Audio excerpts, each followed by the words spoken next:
And so tonight we're going to go back to this book because I'm using my iPad to dial in so that I can figure out how to do things. And since we had a rough go of it last week with the um, Philokalia, I thought we'd go back to our story for an evening, and then next week we'll do our hybrid when I don't need my iPad to log in. So yeah, all right. I'm cleaning my glasses in case you're wondering. I think I must have a filter on. I look about 10 years younger than I did. I have to walk around with an iPad in front of my face. Ooh, I think it's all the talk all the time about God. You've been feeding him, so her been feeding her. So she's like, "Hey, Hi. We'll give them a okay." facelift. Your spiritual reward is a facelift. Oh, I've started recording. Oops. All right. Well, as we know, he's been at the people's house, enjoying their hospitality and their kindness. But he's been having this constant desire to go and to return to his prayer, to his repetition of the name and his it's just sitting in the presence of the beloved. And I really love that. I was talking to someone today about Brother Lawrence and his practice of the presence and just how much he enjoyed sitting in the presence of the divine. And we were talking, we were mentioned, they were asking, how do you get yourself to be in the presence of God when all this stuff is going on in your life and you can't keep yourself concentrated? And we talked about the fact that God is already present in you. There is no separation from the divine. That it's your imagined separation due to your karma, due to your attachment to your karma. Attachment to your karma means your attachment to your actions. You believe yourself to be responsible for them because you believe yourself to be the body and mind that's responsible for them, and that ties you to your karma, and that there's no way for you to escape from that aside from grace. That grace is the unchanging pole that we hold on to find our way for safety, for refuge from the changing world. As long as we're attached to that karma, as long as we believe ourselves as the doer of our deeds, then we get karmic debt and karmic credit on there, both of which disturb the mind, and both of which disallow the mind from being able to settle, because the mind won't settle without that give and take, the payment of karma and even karma. If you sit there, if you're guilty of something and you feel guilty about something, when you sit there to meditate, that thought's going to keep coming into your mind, and you just won't be able to sit in peace in the presence. And so this grace or grace comes from the knowledge of unconditioned love. Unconditioned love exudes grace like body heat. And so as we contemplate the presence of God, which is actually contemplating the presence of unconditioned love, we actually grow into a knowledge of unconditioned love. We grow into an understanding of what that actually means. And we begin to be able to let go of our karma because of our faith in grace. And that's why Thakur says that faith is the foundation of everything. It's the root of all, he says. And it's that faith in grace. And that grace comes from our contemplation of the presence of God, or the presence of unconditioned love. And this is how we actually calm the mind. We can let go of either our guilt or our arrogance, whichever one we're struggling with due to. God, that is so humbling. You don't know. I feel like I'm getting so old. I'm doing what my granddad used to do when he would talk to me. But this escape from karma is what allows us to calm the mind, so that we can truly feel free in the presence of the beloved. And so he's longing for that. His practice of the presence, his constant repetition of the Jesus prayer has begun to give him a deep sense of joy, a deep sense of refuge. And even though he's around holy people having holy company, he's constantly in a desire for more, for being in that place. So now he's saying here, he says, I felt, as it were, hungry for prayer, an urgent need to pour out my soul in prayer. And I had not been in quiet nor alone for 48 hours.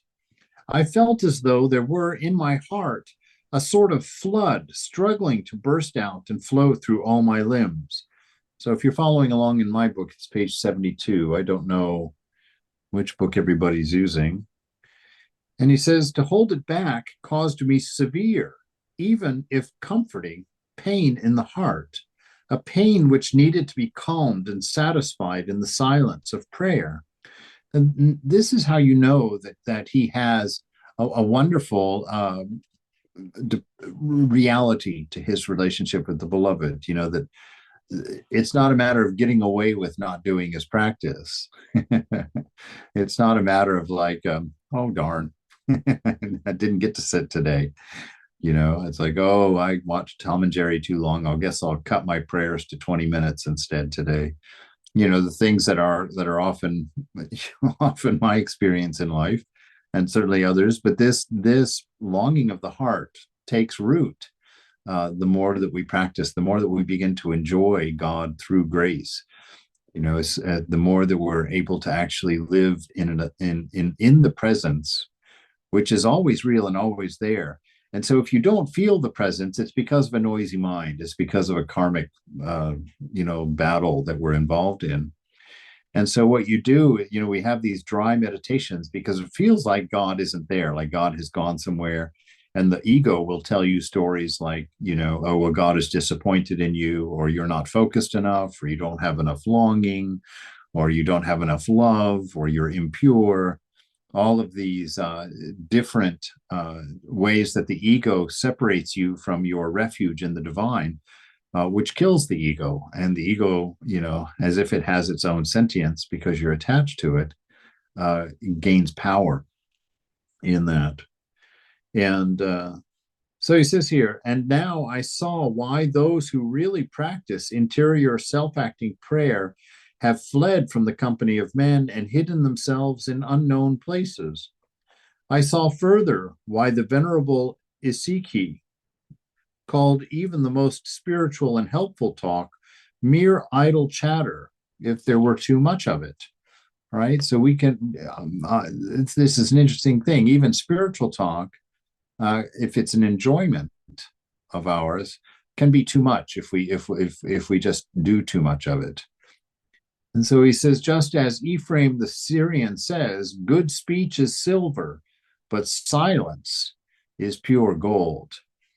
Because it's in that silence that we become aware of the beloved, the presence of God. And that is the gold of spiritual life. When that sweet presence of unconditioned love begins to remove our desires, begins to efface our sense of need and hunger, and to replace it with the beautiful interior peace, that peace that passes understanding, meaning the peace that doesn't come from thinking, the peace that doesn't come from stories of ego and mind, stories of the past. It comes directly, spontaneously from the presence, from being with love, being in love, as you will, as it were. As I thought all this over, I made my way to the guest house where everyone was resting after dinner. I went up into the attic where I quietly rested and prayed. When the beggars were about again, I found the blind man and took him off to the kitchen garden, where we sat down alone and began to talk. Tell me, please, said I, do you, for the sake of your soul, say the prayer of Jesus?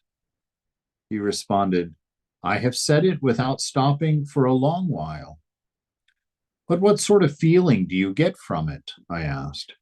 Only this, that day or night I cannot live without the prayer. Wow. We're used to seeing this in Taco or an avatar. Here we're seeing it in devotees, that here as regular folks, this kind of, once we get this relationship with the divine, moving in an honesty inside, moving in truth inside, you can't live without it. There's a couple of reasons for that. One is just this deep attachment to that sense of love and well-being and the peace of that relationship. But the real reason is you actually can't do without it, because it is in fact your nature. It is in fact you. All of this expression of love and all this expression of the sweetness from the beloved. Just like we blame it on worldly objects, we blame it on a concept of God, but it's the presence of God within you. It's the presence of God. It actually is you.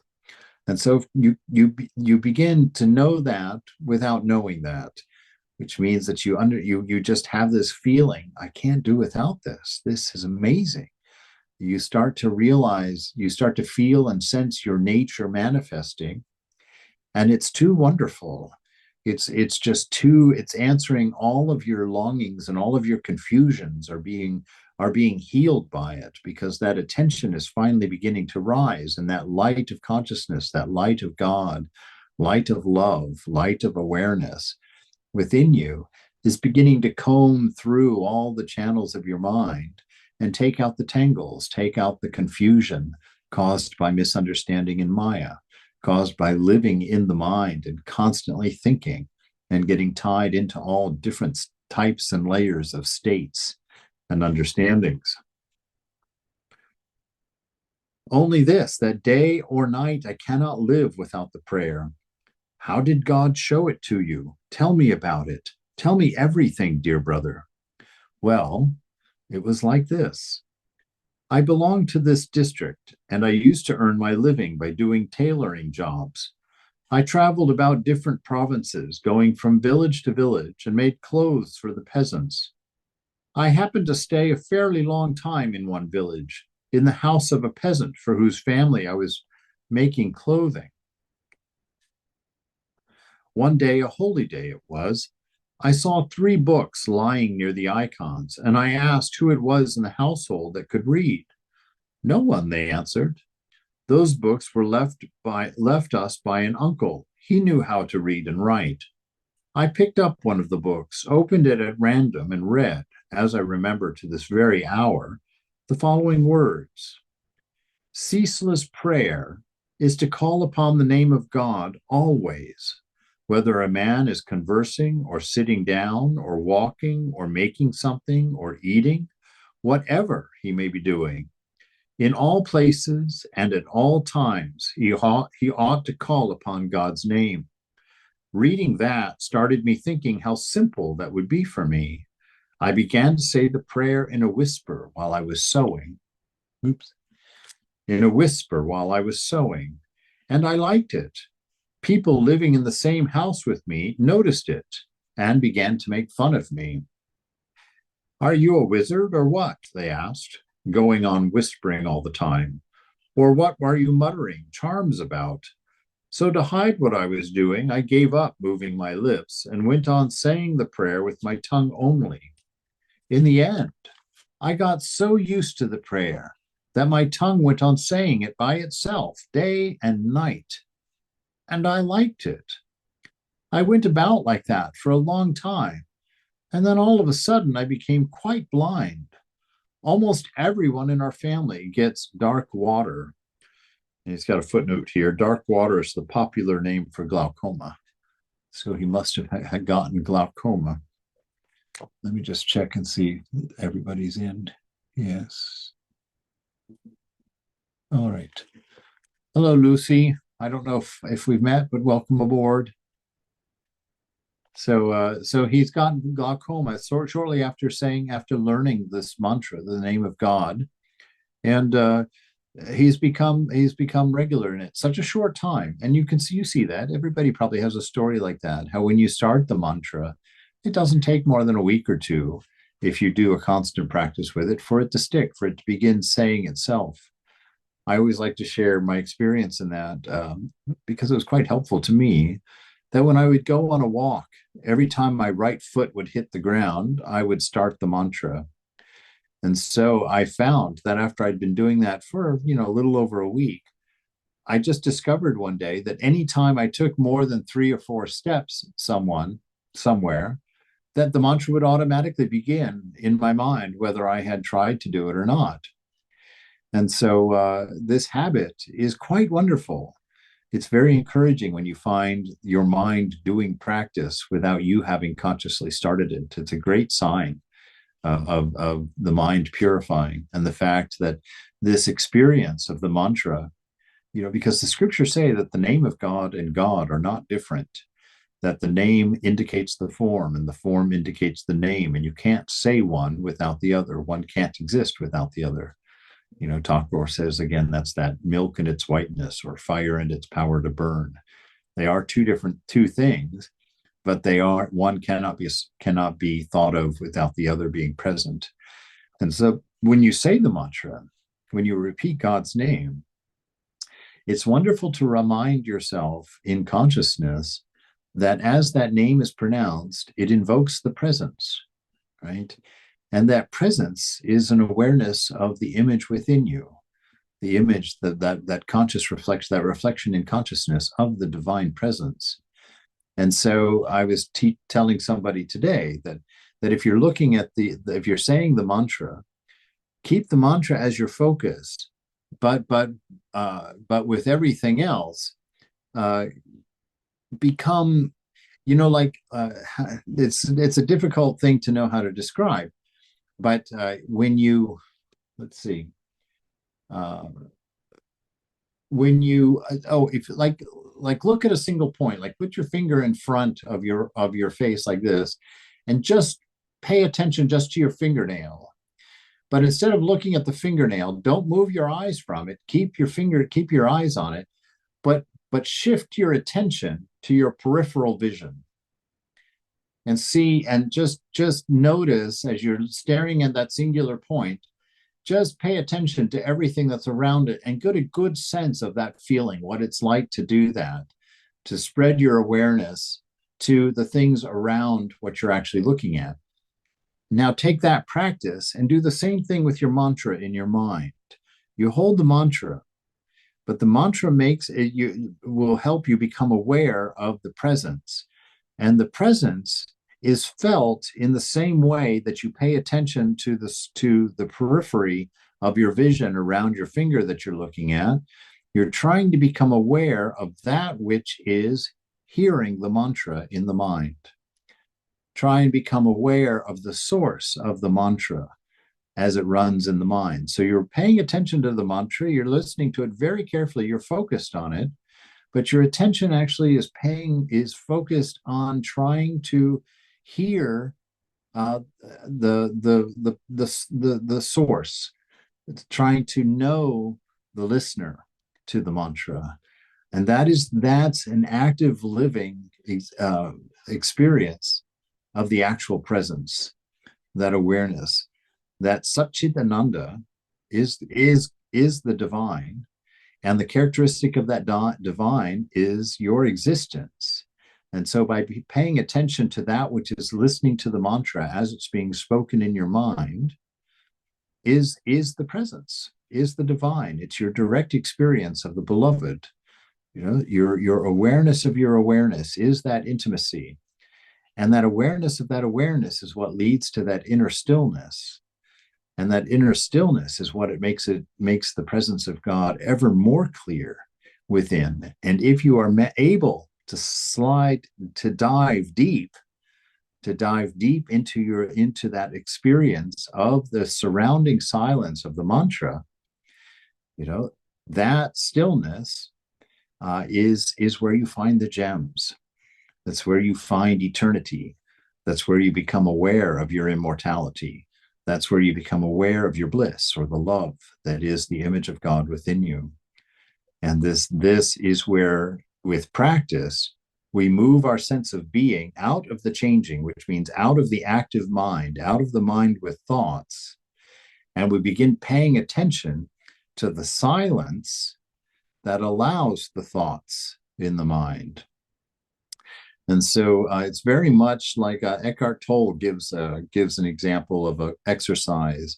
He's like, instead of looking at the objects in your room, notice the space between objects, because it's the space that allows objects to exist. And in the same way, the silence of your mind, the silence of your inner self, allows sound and change and the noise of mind to exist. But instead of paying attention to the noise, we try to intuit an attention toward the silence that's behind the noise that allows it to exist. All of that. All right. All right. Let me get back to our story. Sorry. I went about like that for a long time, and all of a sudden I became quite blind. Almost everyone in our family gets dark water in the eyes. So, because I was so poor, our people got me into an almshouse at Tobolsk, which is the capital of our province. I am on my way there now, only the gentry have kept me here because they want to give me a cart as far as Tobolsk. What was the name of the book you read? Wasn't it called the Philokalia? Honestly, I don't know. I didn't even look at the title page. I fetched my Philokalia and looked out in part 4 those very words of the patriarch Callistus, which he had said by heart, and I read them to him. Why, those are the very same words, cried the blind man. How splendid! Go on reading, brother. When I got to the lines, one ought to pray with the heart, he began to ply me with questions. What does that mean? How is that done? This is Holy Mother telling one of the young disciples not that it's better not to pray with your focus in the mind, but your focus in the heart. Why? Because the heart takes you out of mind. Focusing in the heart, literally in the heart region, where it seems to be where your emotions arise from, where that sense of love actually arises from within us as the name of God is spoken. That beautiful feeling of love that's inside, it's the same love that's reflected back to you through the people that you love in your life, through your relationships. That love of that you feel from people in the presence of the people that you care about does not come from them. It's reflected from them, but it's shining out from you.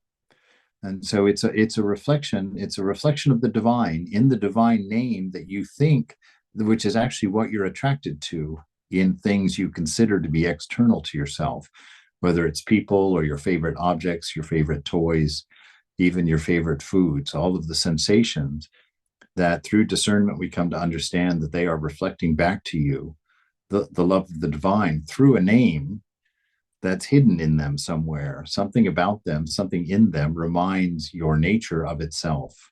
And that always produces that pleasant attraction, that pleasant feeling. And our big mistake in this world is that we think it's the object itself that we want. And so we go running after all these objects, and they never fulfill us. Why? Because they don't actually contain anything. They're just reflections of this name within us. They're just thoughts in and of themselves, because that's all our world is, is thoughts. And I always see people glaze over when I start talking like that. But the beauty of it is just knowing pure love is within you. And all the love that you feel is an awakening of the love that's within you. And it's always good to know that you associate that and know that you are all the love in your life, right? Because that makes you aware of the infinity of the amount of love you have to give, that you have to share. And it also removes the fear and the pain of losing the things that you love in your life, whether it's objects or people. You can always know that they exist within you, that your relationship with them is not because of bodies and minds. Your relationship is because of that stirring of love, which is their own nature. And so your relationship with them is not the image of them. Your relationship with them is the love that you feel and share when you were together. And that's eternal. Even after they pass, that is your own. That is yours to hold on to. That is their presence, right? And their presence will help you find the divine presence because they are not different. They also were an image of God. They also were a reflection of that divine. And so we are never alone in that sense. We're always deeply in love and we're always deeply loved. All of this imagining, this longing for a partner so that we're not lonely is the wrong assumption. It's an assumption that love exists outside of yourself and that you need to go find it. But all that can exist outside of you is simply a reflection of your own consciousness, your own awareness. And you carry that inside of you. And if you can remember that, and if you can become aware of that through inner silence, then the external things aren't necessary. We can have that inner security, that inner confidence, that inner contentment, that inner peace. And so this is the process, and this is the way that we go in that direction.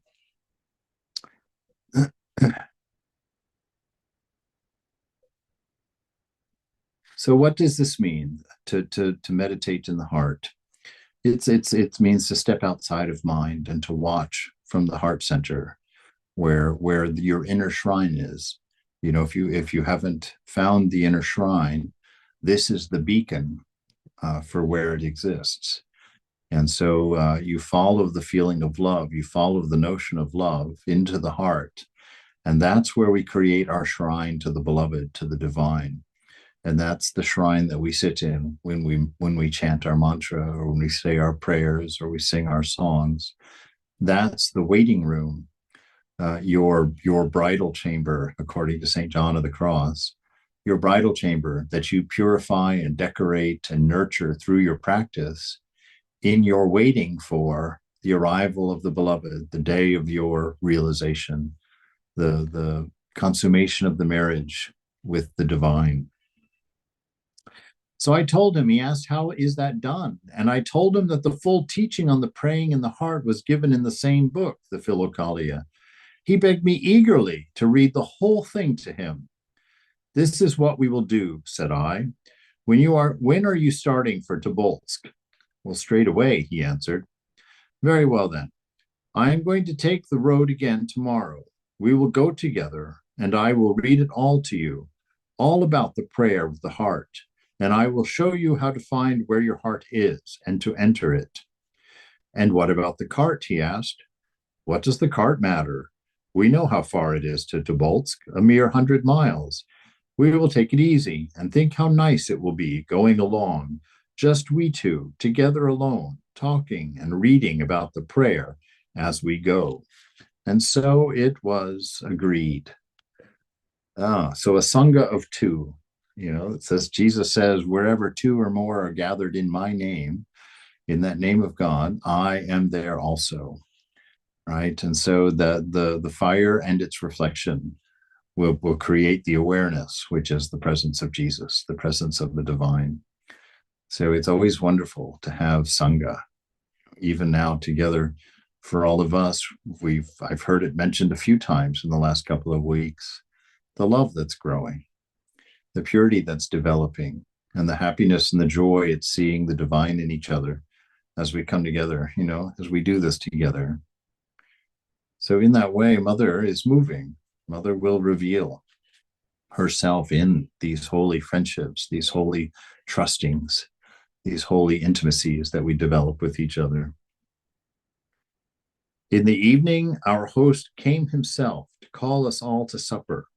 And after the meal, we told him that the blind man and I were taking the road together and that we did not need a cart so as to be able to read the Philokalia more easily. Hearing this, he said, I also like the Philokalia very much, and I have already written a letter and got the money ready to send to St. Petersburg when I go into court tomorrow, so as to get a copy sent me in return of post. So we all set off on our way the next morning, after thanking them very warmly for their great love and their great kindness. Both of them came with us for more than half a mile from their house, and so we bade each other goodbye. We went on, the blind man and I, by easy stages, doing from 6 to 10 miles a day. All the rest of the time we spent sitting down in lonely places and reading the Philokalia. This is a wonderful description of how to do a retreat, how to go off, because Thakur says that if we really want to realize God, that we should regularly go off into a place by ourselves, away from all of our relations, away from all of our electronics, away from our date books and our attractions and whatnots. Go off into a place of solitude, very much like Gethsemane was for Jesus, or the Panchavati was for Ramakrishna, or Mount Vulture was for the Buddha.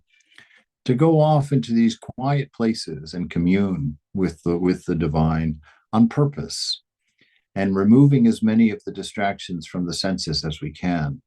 The distractions meaning things that might remind us or draw us into our stories about what needs to be done, our stories about our worries, insecurities, needs, hungers, longings, dreams, hopes, all of those things, so that we can enjoy the moment. We can enjoy I am. We can enjoy God. I read him the whole part about praying with the heart, in the order which by my departed starets had shown me, beginning with the writings of Nicephorus the monk, Gregory of Sinai, and so on, how eagerly and how closely he listened to it all, and what happiness and what joy it brought to him. Then he began to put such questions to me about prayer as my mind was not equal to finding answers to. When we had read what we needed from the Philokalia, he eagerly begged me actually to show him the way the mind finds the heart, how to bring the divine name of Jesus Christ into it, and how to find the joy of praying inwardly with the heart. And I told him all about it thus. Now you, as a blind man, can see nothing. Yet, as a matter of fact, you can imagine with your mind and picture to yourself what you have seen in time past, such as a man or some object or other, or one of your own limbs. For instance, can you not picture your hand or your foot as clearly as if you were looking at it? Can you not turn your eyes to it and fix them upon it, blind as they are? Yes, I can, he answered. Then picture your heart in just that same way. Turn your eyes to it, just as though you were looking at it through your breast, and picture it as clearly as you can. And with your ears, listen closely to its beating, beat by beat. When you've got into the way of doing this, begin to fit the words of the prayer into the beats of the heart, one after another, looking at it all the time. Thus, with the first beat, say or think, Lord, and the second, Jesus, and the third, Christ, and with the fourth, have mercy, and with the fifth, on me, and do this over and over again. This will come easily to you, for you already know the groundwork and the first part of praying with the heart. Afterward, when you have grown used to what I have just told you about, you must begin bringing the whole prayer of Jesus into and out of your heart in time with your breathing, as the fathers taught. Marvelous teaching here, a teaching actually that is centuries, millennia old. Thousands of years, this method of coming to know the divine presence has been taught. To follow the breath, to keep your focus on the heart, and to put your rhythms according to those of your body, so that your body becomes active as the temple of the divine self. And the structure of the body itself begins to remind you of God by the beating of your heart and by the breathing into your lungs, that steady rhythm, just like my right foot hitting the ground would begin the mantra.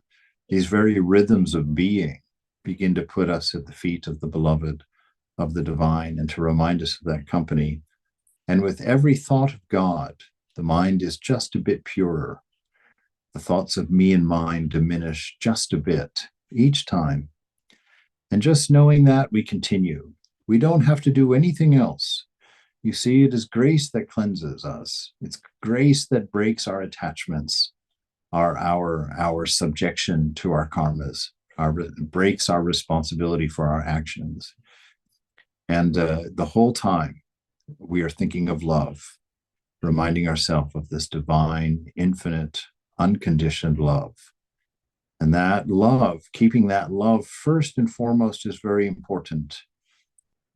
Because as you begin to understand that grace has everything covered, that you are released from your karma, meaning you are released from the responsibility of your actions, you must always make sure that the mind is in love and thinking of love. Because if you don't think of love and you release yourself from the responsibility of your actions, you take license. And license is never the proper response to grace, to love. And so it's that love that we must keep first and foremost in our minds so that we don't take license in the freedom that we find, that we find instead a deeper worship, a deeper sense of communion with the divine. And thus, as you draw your breath in, say or imagine yourself saying, Lord Jesus Christ, and as you breathe again, have mercy on me. Do this as often and as much as you can, and in a short space of time, you will feel a slight and not unpleasant pain in your heart, followed by a warmth. So this, this, of course, is a Christian scripture, and so they're using the name of Jesus Christ as their ideal. If Jesus it represents for you that ideal, or you feel that reverberation from that name, then these are direct instructions for you. But this has been working for thousands and thousands of years under any name that represents the ideal, whether it's Rama or Krishna or Buddha, or Ramakrishna. And so this is universal. And if you don't have a chosen ideal, then the instruction in through the cloud of unknowing, since this is a Vedic Christianity class, the cloud of unknowing is another Christian scripture that teaches about mantra meditation.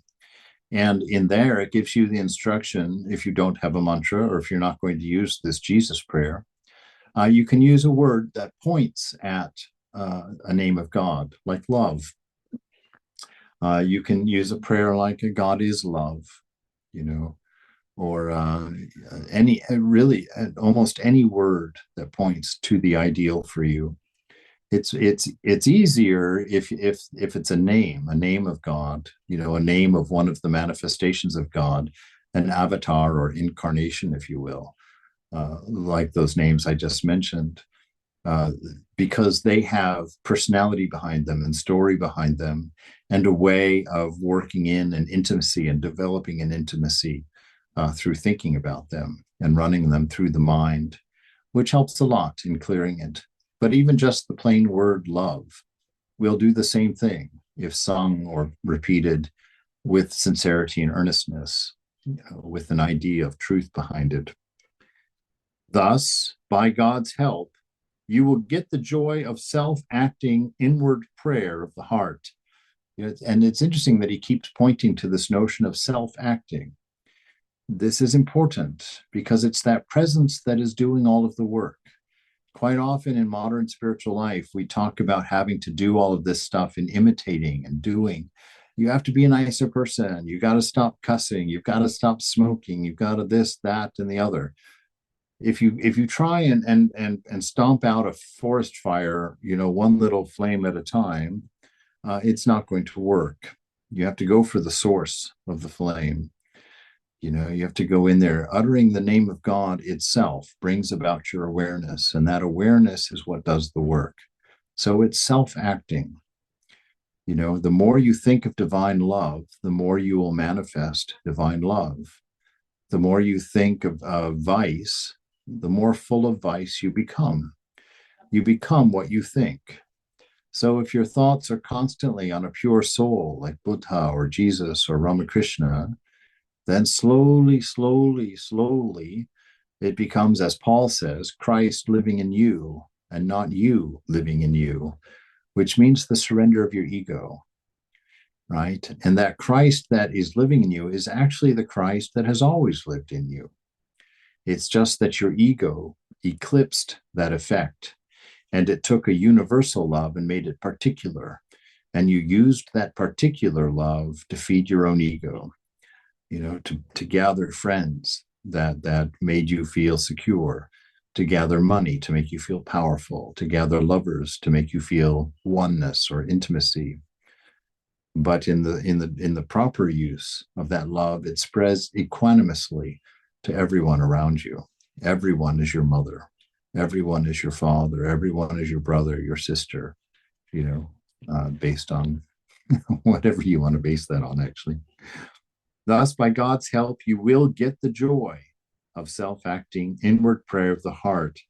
But then, whatever you do, be on your guard against imagination and any sort of visions. Don't accept any of them whatever. For the Holy Fathers lay down most strongly that inward prayer should be kept free from visions, lest one fall into temptation. Yeah, so what he's just to take off some of the drama on that and kind of bring it down to where the wheel meets the road. The idea is all of these inner experiences that we have or may have. Some people have them, some people don't. It's a dispositional thing. It's not necessarily an indication of your own personal worth or holiness. They happen for some and they don't happen for others, or different types happen to some and different types happen to others. But the point about them is they are not the thing itself. They are merely a signpost on the way that just says, yes, you're going the right direction, keep going. That's all they're for. They are not there to be used. They are not there to be counted on. They are not there to be collected and stored as trinkets of ego, because that's the danger he's talking about here. If you start counting them as the thing or taking the wrong message from them, arrogance will grow. Pride, spiritual pride will grow. And the reason that this is such a danger is that spiritual pride is like getting Mercer in the hospital, which means that the things that are meant to cure it, your spiritual practices that are meant to break ego, have now begun to create ego. And what will you do to escape this? It's a very difficult situation. So do not pay attention to the spiritual gifts that come along the way. Accept them, do not attach to them, and let them take their normal course. They will rise and they will fall. Don't hold on to them. Don't build your identity around them. Let them go and keep your focus on pure love, repeating the name of your beloved and moving ever steadily in that direction. So that's what he's saying there. Don't fall into the temptation of identity, creating an identity around your experiences, around your practice.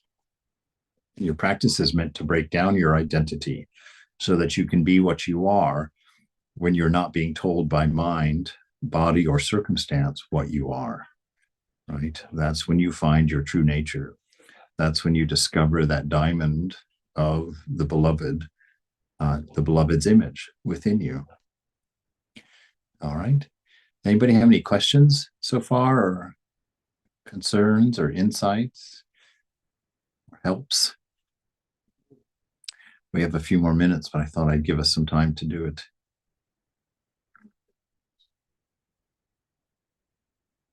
All right. We'll keep I going. like the comment about vision, Swami. I think that's important because people get very carried away with that. Very much so. And Yeah. that's the worst thing that can happen, is to start building your identity, building your ego on your practice. It also will block your progress, because if you're searching for something, if you're trying to go and collect spiritual Pokemons, as you That's a cute. fall Yeah. If you go around trying to collect these different spiritual experiences, what are you doing? You're chasing after things that are in front of the senses. Mhm. And if they're in front of the senses, if there's something you can see, taste, touch, hear, or smell, they are not the thing itself. The thing itself is what is behind the senses. It's the thing itself that is asking, who is God? Who am I? Where is love? It's the you, the observer, the self within. And the self is behind senses. So if you are experiencing, a lot of times the first thing that usually happens or appears for us is just that warm, glowing love in the heart. That becomes the first thing that manifests.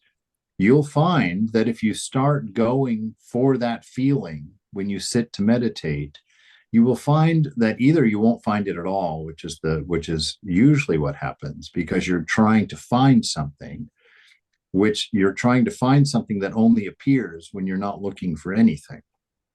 You see, so it blocks itself. If you go looking for experience, if you go looking for a state of meditation, if you go looking for a result to your practice, it will block your progress, because you'll be blinded to the reality that these things manifest only when the ego disappears, only when the doer ceases and allows what is to be. That is where that bliss that you're experiencing is not an experience. That bliss is coming from the self behind the senses and being picked up by the senses. But its source is not in front of the senses. The source is behind the senses, behind the mind. It is your natural self. And that bliss is actually always with you. The only reason you don't feel it is because ego blocks it. The busy mind distracts you from it. And so it's a wonderful teaching here, and an important one. We're not trying to do anything in our spiritual practice. We're trying to hear and understand what we are when nothing is telling us what we are. Just being.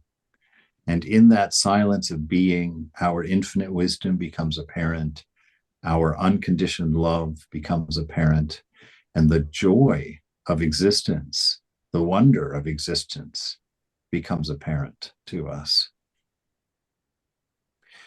So the blind man listened closely to all of this and began eagerly to do with his heart what I had shown him.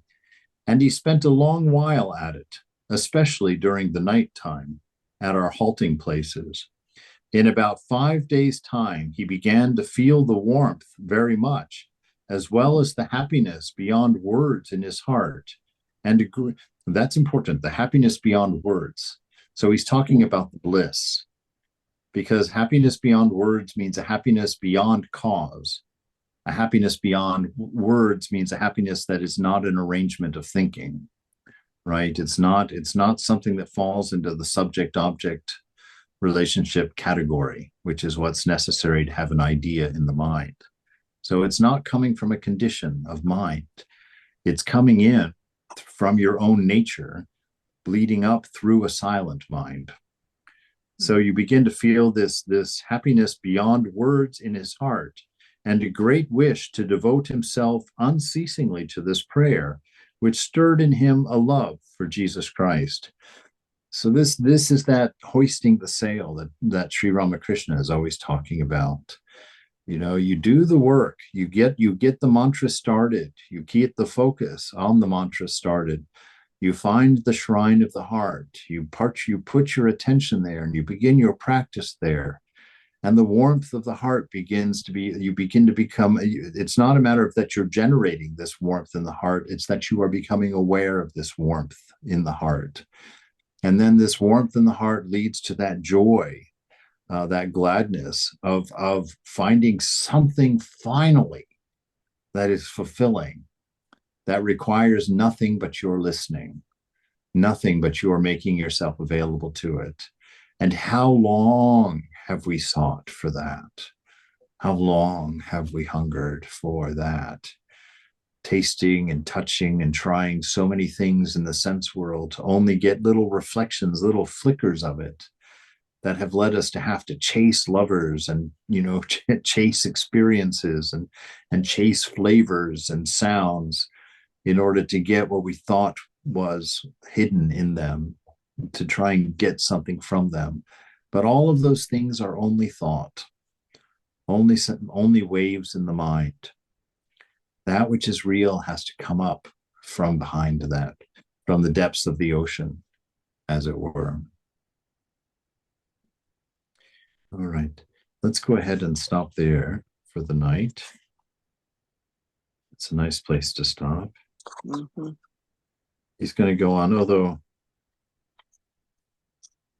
yeah, that'll be a good place to stop, because he's going to start seeing that divine light within, which Vivekananda even talks about as you're going along. So these inner experiences, these mystical experiences, that they don't mean we're special. They don't mean, that we're unique. These are meant to be the human experience. They come from what we are. And it's when we are approaching our actual humanity, when we're learning to actually be human beings and not selfish parasites just sucking pleasure out of life, but actually become sources of a giving existence and not a taking existence. When we're no longer just sucking the life out of our friends to keep ourselves happy. We're no longer sucking up as many experiences of distraction as possible to keep ourselves content. When we can actually stop those things, those parasitical ideals, and finally become a human being who gives to the world, that makes the world better simply by being the presence of God among men and women and people, being that unconditional love that we're longing for. All right. I'm talking about Johnny tomorrow. All right, somebody's broadcasting. He told me 8 to 9. Okay. Somebody's broadcasting. So be careful what you're saying.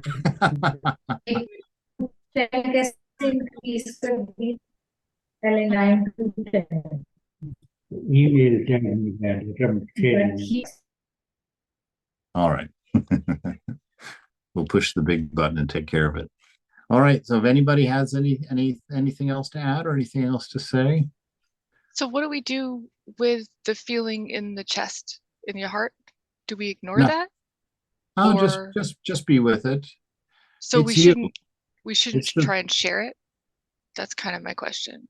Oh, there would be no need to Don't handle consciously. it. Just notice, kind of. You don't do anything. Don't notice Okay. it. Don't pay attention to it. It will well up and out and flow into your life naturally. Oh, In okay. time. In time, it will be you will look at people and begin to feel that love as you recognize, because it's the sign that you're beginning to see your own divine self. It's an indication that you're beginning to recognize God within you. And the way the world works is that which you think you are, you begin to see in everyone, right? And so when you start feeling that warmth inside, when you start becoming aware of your own inner divinity, then you will begin seeing that in others, and others just seeing others and recognizing the divinity in them will intensify that feeling within yourself in the same way that the mantra does. And so it will radically change the way that you operate in the world, because you will feel a natural inclination toward gentleness, toward kindness, toward compassion. You will genuinely start being open to seeing people's needs. And that love will be what feeds and nurtures those people. It will become God working through you. If you own it and try and do something with it, inevitably that activates ego. Ego is doer. We are spontaneous in our action, not calculating in our action, not analytical in our action. We are spontaneous. So our compassion doesn't come from a decision to be compassionate. Our compassion comes from the fact that we are compassionate. Right? And so this feeling of love that comes up within us is not expressed because we choose to express it. It is expressed because that is what we are. And there's no need for it to be maintained. There's no need for it to be directed. There's no need for it to be controlled or anything along those lines, until it becomes so intense that it starts drawing too much attention for you. Brother Lawrence began to have that experience where he was on the verge of ecstasy, and it was starting to get in the way of his duties in the kitchen. And so he had, at that point, he said, I had to start devising ways of keeping a lid on it, keeping it under control so that I could get my work done, instead of being there weeping in joy all the moment, just lost in this ecstatic feeling of being. Because when Thakur, you see it in Thakur, ultimately it leads to that ecstasy that Thakur exhibited many times a day, where the body gets overwhelmed by it, the senses get overwhelmed by it. You move out of the senses. The body becomes catatonic when it goes to its extreme. You go into samadhi. It's the source of the samadhi. And so that when it gets to that level and you have to function in the world, then you start thinking about things. And Thakur used to do things like ask for a glass of water, or he would start chanting a name of God, because that would activate mind, that would tie him to the mind, or he would ask for a sweet or something. He had to start coming up with little tricks to bring his mind down, to kind of come back into this plane of existence here. But until we get to that, until that becomes our problem, we just allow it to be. Don't pay attention to it. And just it in and of its own self is the manifestation of God in you. And God will start. God of his own accord, her own accord, will begin using it. We'll begin nurturing the world with it. So just be available. That's all. Be available. All right. Jai Ma, Jai Thakur, Jai Swamiji, Jai Jesus, Jai Buddha, Jai Rama, Jai you. Be well, everyone. Good night.